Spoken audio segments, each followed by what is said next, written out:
Sosok Edi Santoso, Kepala Desa Mundurejo, Kecamatan Umbul Sari, Kabupaten Jember, menjadi sorotan publik dalam beberapa waktu belakangan.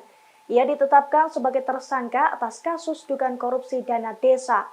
Penetapan tersangka terhadap Edi itu dilakukan oleh penyidik Kejaksaan Negeri Jember pada Selasa 11 Juli 2023 lalu.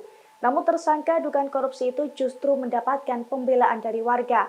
Bahkan ratusan warga Desa Mundurejo melakukan unjuk rasa di depan kantor Kejaksaan pada Selasa 18 Juli 2023. Mereka menuntut agar Edi yang sudah ditahan itu dapat dibebaskan.